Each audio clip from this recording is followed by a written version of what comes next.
Hey legends, and welcome to our channel. We are Matt, Sarah, and Zeppelin. And for the past 7 years, we've been living the dream, exploring every nook and cranny of Australia in our Willow Boab caravan and cruising in Fuzz, our Fuso canter. In this series, we're taking you along the stunning West Coast to answer the burning question, is West really best? Let the adventure begin. Welcome back to another episode. In the last episode, the boys got to work tending the water troughs for the cattle and showed off some of the incredible landscapes at Carnegie Station, one of the most remote cattle stations in WA. This time, we're switching things up and diving into homestead life, with a few surprises along the way. Not only was I looking after the homestead, but I also got a quick glimpse into mustering, but more on that later. First, let's talk about life around the homestead. I was mostly in charge of looking after things, tackling everything from cleaning accommodation to helping guests with fuel, and even cooking. Yes, you heard that right, me cooking. If you know me, you're probably wondering how on earth I managed that. Let's just say it was an adventure. And I think the smoke alarm only went off once, or twice.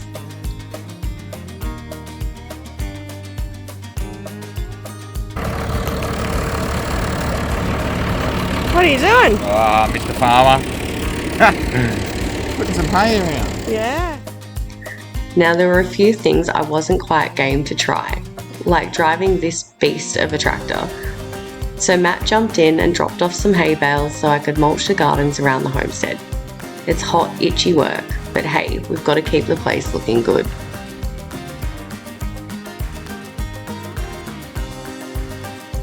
Honestly, I was having such a great time soaking up station life that I didn't film as much as I probably should have. But when your days are filled with hanging out with Lucy the donkey, the sheep, all the chickens, quails, guinea pigs, and dogs, not to mention tending to the beautiful orchard and veggie gardens, can you really blame me? Alright, let's get into it. So outside of the camp kitchen, there's 2 blocks. That's the west wing we're looking at now. Cool little fire pit over there. And then the east wing. So they do have rooms available that you can rent out. But yeah, in this gorgeous little communal space. And it's pretty green at the moment. They had a lot of rain before we came. Lots of flooding and that kind of thing. So it's been amazing to see actually how green it is out here in the middle of nowhere. But you can camp here, so definitely add it to your list, guys. Like, there's so much to see, so much to do, and a cool little area to mingle with people. We're looking forward to welcoming the tourists soon, and a big expanse out there that you can camp in. Now they do have toilet blocks as well, showers. You can stop in, fill up water. There's a laundry, so that's free. Yeah, it's just a great spot. Don't let the remoteness fool you. There's plenty to see just a short drive from the homestead, and it's not just the wildlife that makes this place special. The property is absolutely littered with history. One of the coolest spots we came across was these old handmade cattle yards. They've definitely seen better days, but it's fascinating to think about how they were built. Back in the day, everything had to be done by hand. Timber cut and hauled into place, posts dug in without machinery, and rails fastened together using whatever materials were on hand. It would have been a time-consuming job, and seeing these old yards still mostly standing, right next to the present day ones, really make you appreciate the effort that went into a working cattle station in such a remote and rugged environment. So we've got Bunnings, Super Cheap Autos, all the stuff around here for the station. You know, put all these old parts and stuff like that. Go around and put it. Matt absolutely loved visiting Outback, Bunnings and Repco, often managing to find all sorts of odd parts to get jobs done. From brake calipers to rotors, there was always something that needed fixing on the work utes, and plenty of old vehicles to rummage through for spare parts. When we say Carnegie is remote, we mean really remote. To put it into perspective, the closest town is Wiluna, about 350 kilometres away. And even then, it's not much of a town. There's pretty much just an IGA and not a whole lot else. Being out here really gives you an appreciation for the simple things. Once a week, the postman rolls in to deliver the mail and any goodies, and it's more than just a mail drop. It's a time to get the local goss, have a cuppa, and catch up. Another thing you don't really think about until you're out here is rubbish. There's no garbage truck coming by in the bush. So one of our jobs was collecting the rubbish and burning it at the tip. Just another part of life on the station.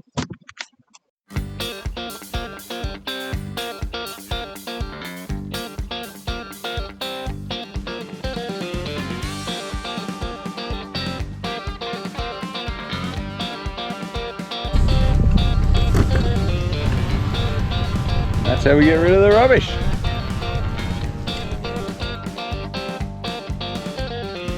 Another day, another water run. And if I'm honest, I think Matt just wanted me to pop this clip in to show that he actually does do some work. Every day is truly unique, and there's always something different to see. Yeah, this is one of the camps along the road out to Carnegie, between Wongawol Station and Carnegie. And it's a pretty cool little camp. Plenty of room. Not much here, obviously, but we have a little bit of a spiel about what goes on. Got a little hut thing here with a bar, sort of barbie. I think this is one of the camps they have when they're mustering. Right next to a creek. Got a rope swing. I think the guys are saying that when they camp here, this is where they have a swim and stuff at the end of the day. So yeah, just another little thing out here. Oh, so it does rain here. It does rain here. Yeah, and we've got no windscreen wipers. This is gonna be mad, Bob. It could be. Zep's comments turned out to be a little bit foreshadowing, because not long after this, the heavens opened up and it started bucketing down. Now, being hundreds of kilometres from the homestead in an old banger with no windscreen wipers, yeah, not an ideal situation. We didn't get much footage, mostly because it was pretty scary, and at one point the station almost sent out a search party. But in the end, we made it back in one piece, and got to witness a magnificent rainbow, so I guess it wasn't all bad.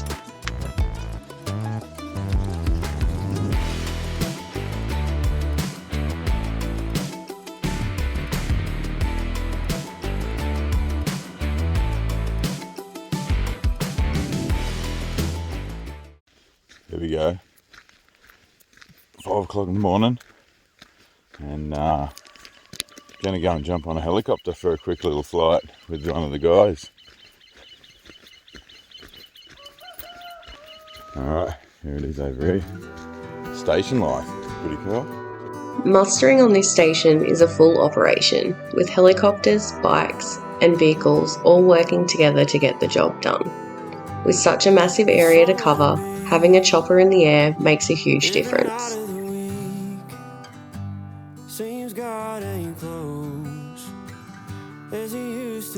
Matt absolutely loved his joy flight, but it really put into perspective just how tough this work is. It's one thing to see it from the air, but on the ground battling the heat, dust and unpredictable cattle, it's a whole different story. The sheer scale of it all makes you appreciate the skill and endurance it takes to make this life work.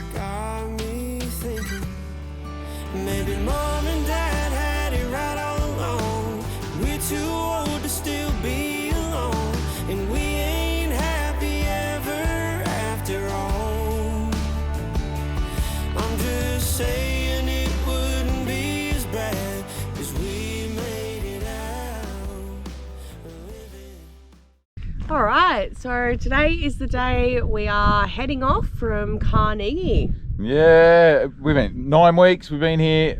We have had the best time. Unreal. Jess and Brendan, who run the manage the station here, like, we're great. They went on holidays or to a wedding and stuff and been out in Muster. And we've learnt so much, hey? Yeah, incredible.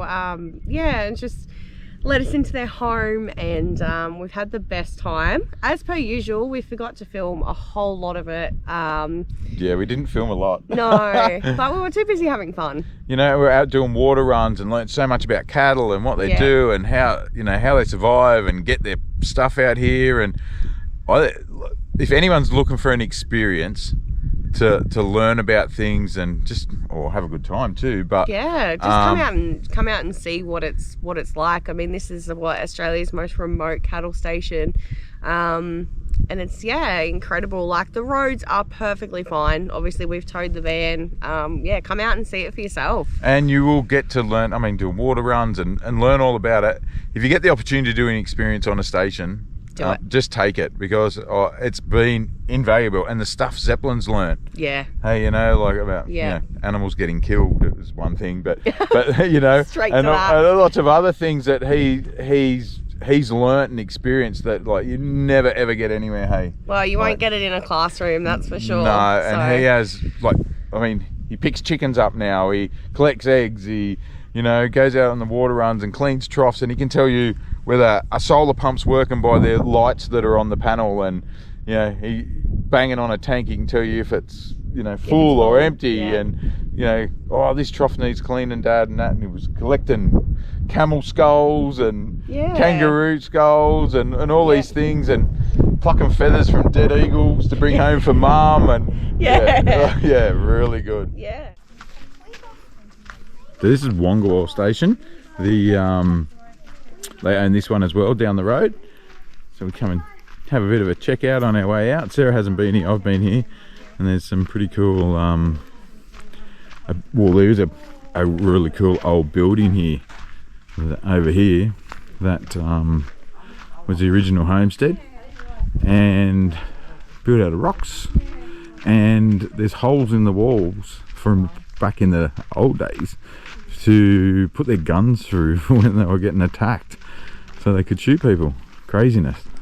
Some bulls over here too.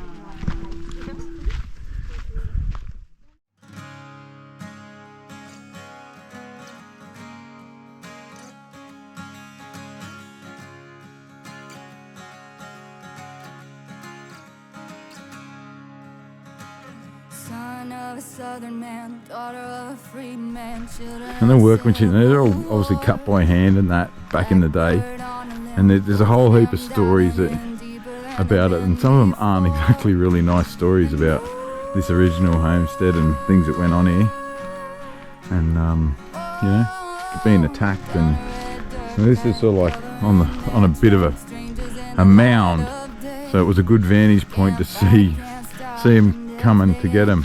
And they the holes in the walls for shooting whoever was coming near them.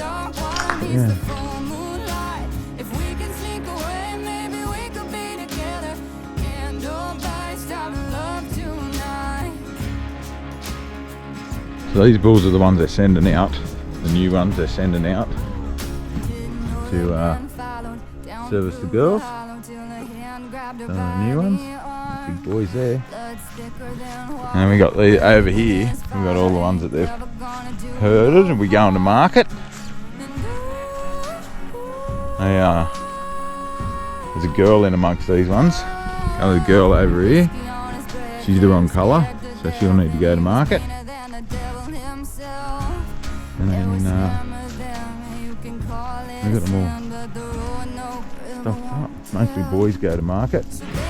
Unless they're a girl in the wrong colour, because they want to keep all the same sort of cows. Look at that. All these ones going. Yeah. Have a check of them out. This is what we're eating, guys.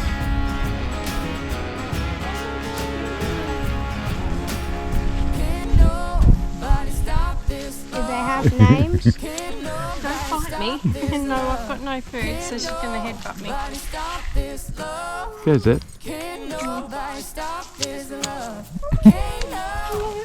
Headbutting because I've got no milk. You hungry little one? Look at that, couple of day old cow. That's it.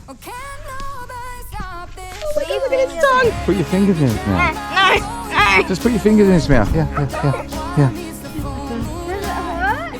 No, it's just like suckling. Look, it's just sucking. Have teeth? Look, I don't sucking my fingers. Thinks it's getting milk out of him.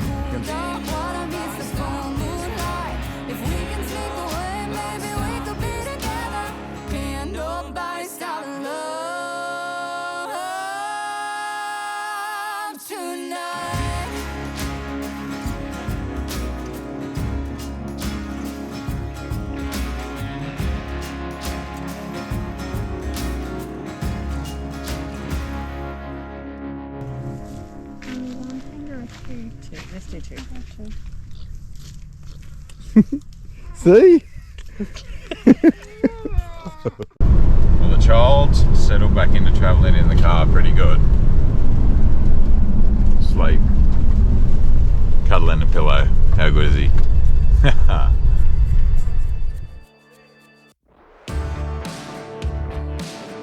Alrighty. To clean or not clean your van? I say no, Sarah says yes. Before we left Carnegie, I thought, oh, we're in the middle of the desert, no rain. We will give it a wash. I put heaps of effort, cleaned it up really good. Check this out. Super muddy. And I was a bit silly and didn't stop when we hit the mud and lift the mud off the stone stomper, and it's worn through. Anyway, we'll get that fixed. Thanks for watching this episode. We hope that you've enjoyed this look into life on the station and maybe inspired you to give it a go. Next week, we'll be taking you back down to the southwest, checking out Sandy Cape, and the boys are going nautical.